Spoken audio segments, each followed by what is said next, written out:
I want to talk about the World Health Organization.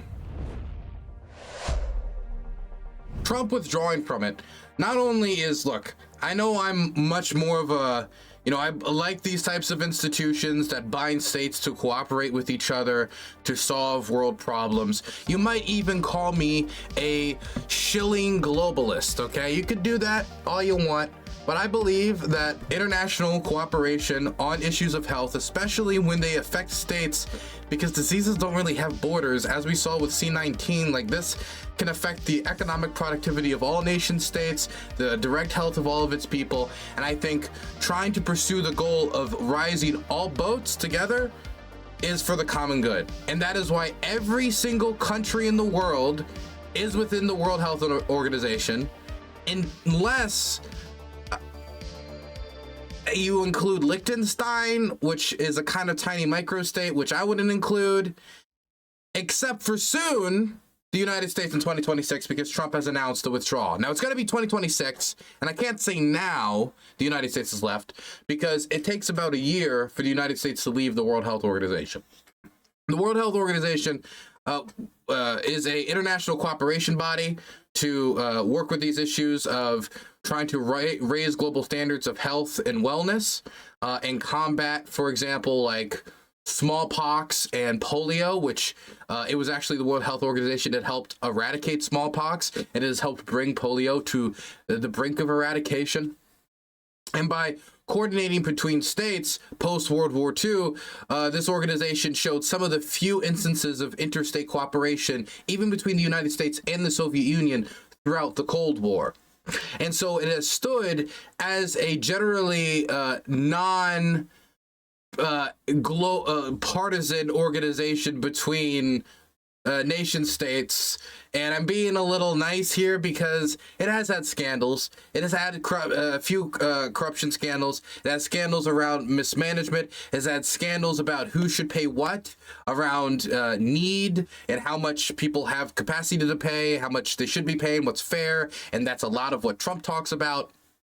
But I still fundamentally think that organizations like this are important. And unless there's an alternative, and unless there's a better alternative proposed for the World Health Organization, that we should be staying within it. Now, Trump, he's more of a, America firster. And so he doesn't like the idea of the United States resigning its sovereignty when it comes to, giving up a certain stipend to the organization every year in order to help it run its functions, or allowing health policy to be run by an organization above the United States. But primarily the big one seemed to be about pay. A lot of it had to be about the United States getting a better deal, or at least being seen, or him being seen to get a better deal for the WHO. As in, the United States is paying less and the Chinese are paying more to focus in on the key issue. That seemed to be the big one. As well as, America globalists, George Soros, should we be submitting to the Global Homo institution? It's run by the bureaucrats, Klaus Schwab. They're going to do population control. And there's always, of course, that stuff building against the WHO on top of the legitimate criticisms of how it's been managed. But again, for all those critiques that are legitimate, there is also, of course, the fact that there's no alternative. And until you offer an alternative, and if you offer me a better alternative, I'll take it in a heartbeat because I want the best alternative for managing global pandemics and global health events. But not only is there no alternative, but the World Health Organization has been successful in getting certain work done. Primarily, one second, I think I wrote some of its achievements down, and I already mentioned some of it. For example, eradicating smallpox, helping to nearly eradicate polio. It also helped to contain the Ebola outbreak, which killed 11,000 people. But in West Africa, it was the quick work of the WHO in coordinating between states that allowed them to quickly deploy a newly researched and developed vaccine that they were able to bring out to West Africa to contain the spread of Ebola, which really terrified the world for a few years because of the horrific side effects that it wreaked on people. For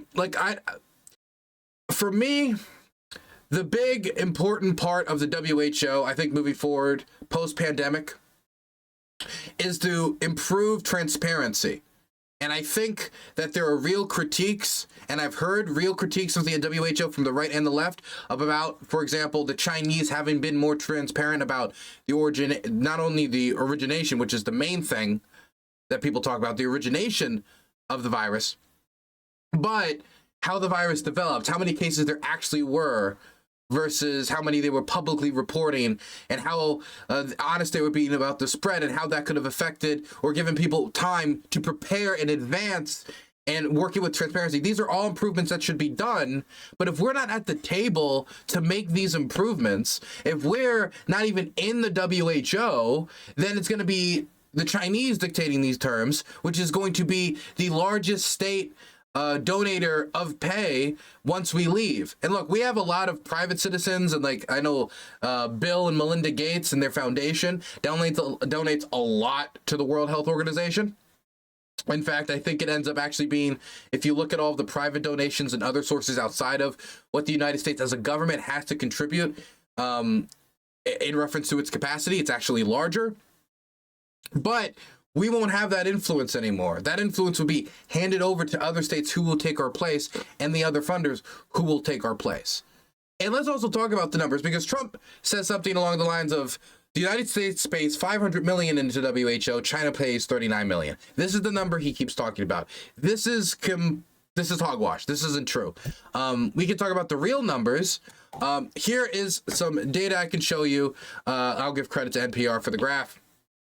So Trump's estimate is $500 million for what the United States pays into the WHO. And what's funny is actually Trump's estimate is lower than what we actually pay in.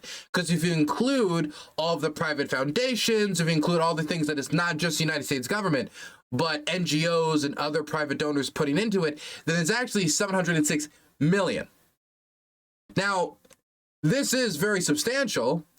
But if you go over to China's portion, it's not $39 million, it's $184 million. Now, this is a big difference, but the main difference here is the private donations.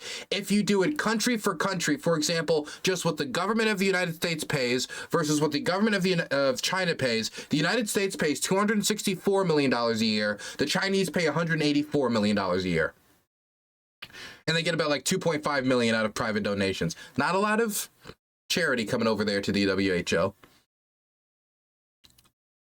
And that's a lot different than $500 million to $39 million, which is what Trump was pitching as the big gap between the pay. Because the way they choose pay and how much each country should pay depends on their size, so their population, and their capacity to pay.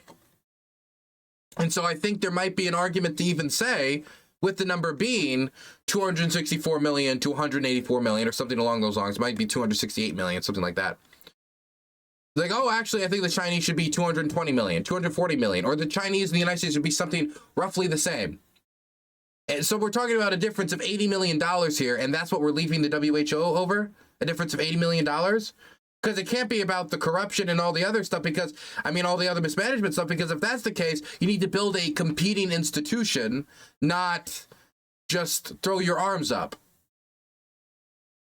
Point is, not only do I think it's bad politics, not only do I think it's bad for future pandemic response after Trump mismanaged a pandemic. I mean, he leaves his presidency mismanaging a pandemic. First thing he does when he re-enters the presidential office is pull us out of the World Health Organization. It's like we're asking for it on a national level. If someone could explain to me what Trump goals are, I would really appreciate it. He wants the Chinese to pay more, us to pay less, and for it to be managed better. And like the latter half, I at least agree with in principle. The first half, I think, is mostly bullshit. But I think none of this is achieved by just withdrawing from the organization. Now, Trump wants to cut off all the monetary inflows to the WHO as quickly as possible, and he has informed his administration to do so. But again, the payments, the dues that we made are already down for 2025. So they already have that money. We can't undercut them with that. But come 2026, we're out and we're not paying. Also, the Episcopal bishop